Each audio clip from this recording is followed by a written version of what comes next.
પ્રાથમિક તપાસમાં ખુલાસો થયો છે કે પાડોશમાં રહેતા 2 યુવકો ત્રણેય સગીરાઓને ફોસલાવી પોતાની સાથે લઈ ગયા હતા. ઘટના સામે આવતા ઉધના પોલીસે તાત્કાલિક તપાસ શરૂ કરી હતી અને વિવિધ ટીમોને કામે લગાડી હતી. તપાસ દરમિયાન સીસીટીવી ફૂટેજ, ટેકનિકલ સર્વેલન્સ તેમજ રેલવે પોલીસ ફોર્સ એટલે કે આરપીએફની મદદ લેવામાં આવી હતી. આ સંકલિત પ્રયાસોના પરિણામે ઇટારસી રેલવે સ્ટેશન પરથી ત્રણેય સગીરાઓને સહી સલામત શોધી કાઢવામાં આવી હતી. ઉધના પોલીસે ત્રણેય દીકરીઓનો કબજો મેળવી લીધો છે અને બંને આરોપી યુવકોની અટકાયત કરી તેમની સામે કાયદેસરની કાર્યવાહી શરૂ કરી છે. સમગ્ર મામલે વધુ તપાસ હાથ ધરવામાં આવી રહી છે. ઉધના પોલીસ સ્ટેશનમાં તારીખ 19ના રોજ રાત્રે ત્રણ છોકરીઓ પોતાના ઘરથી જતી રહી છે પ્રકારની મિસિંગની ફરિયાદ દાખલ થયેલી હતી. આ છોકરીઓના ફેમિલી મેમ્બર્સ સાથે ઇન્ટ્રોગેશન કર્યું ત્યારે ખબર પડી કે એમની બાજુમાં જ રહેતા બીજા 2 ઇસમ છે. તેનું નામ છે મોહમ્મદ કલીમ અબ્દુલ લકલામ, શેખ, ઉંમર વર્ષ 22, જેઓ અત્યારે મજૂરી કામ કરે છે પટેલનગર ઉધનામાં. બીજાનું નામ છે મોહમ્મદ આવેશ અહમદ અતિક શેખ, ઉંમર 24 વર્ષ, મજૂરી કામ કરે છે પટેલનગર ઉધનામાં. મૂળ એ યુપીના રહેવાસી છે બંને. અને આ બંને છોકરીઓ સાથે પ્રેમ સંબંધ થતા એ બંને છોકરીઓ અને આ બંને છોકરાઓ ઘરેથી રાત્રે નીકળી ગયેલા હતા.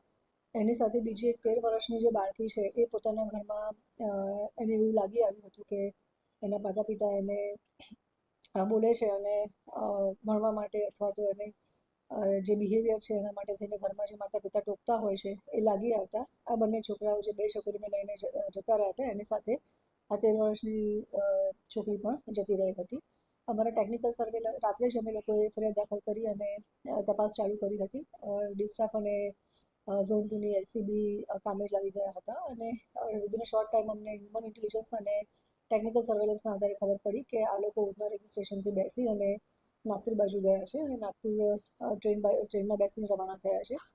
જે રેલવેની ટીમ છે એને અમે કોન્ટેક્ટ કર્યો હતો અને રેલવે પોલીસે પણ લોકલ પોલીસને સપોર્ટ કરી અને જે નાગપુરમાં એ લોકો ત્યાં રેલવે સ્ટેશન પર ઉતર્યા હતા તેના સીસીટીવી ચેક કરતાં ખબર પડી કે જે 2 છોકરા અને 3 છોકરીઓ છે એ બરોની રાજપતિ સાગર એક્સપ્રેસમાં બેસી અને ત્યાંથી રવાના થયા છે.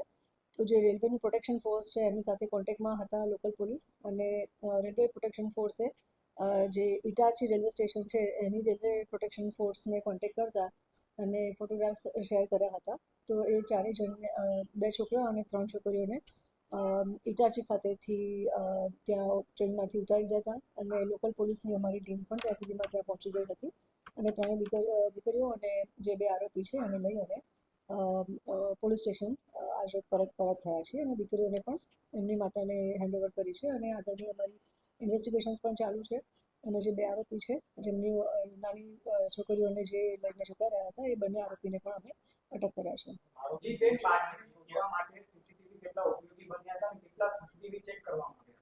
મૂળ સીસીટીવીના આધારે જ અમે આખી આગળની લાઈન પકડી હતી અને રેલવે સ્ટેશનમાંથી એ ઉધનાથી ગયા હતા એટલે ત્યાં રેલવે સ્ટેશનના પણ સીસીટીવી ફૂટેજીસ ચેક કર્યા હતા.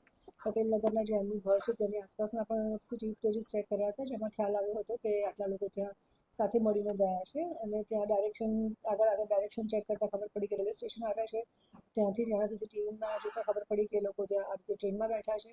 ત્યાંથી જ્યારે એ લોકો નાગપુર ઉતર્યા ત્યારે ત્યાંના પણ રેલવે પોલીસનો કોન્ટેક્ટ કર્યો અને ત્યાંના પણ સીસીટીવી ચેક કરતાં જ આગળની અમને લાઈન મળી અને આગળ એ લોકો જે બરોની રાજપતિ સાગર એક્સપ્રેસમાં બેસીને આગળ જાય છે ત્યાં એ લોકોને અમે કેચ કર્યા.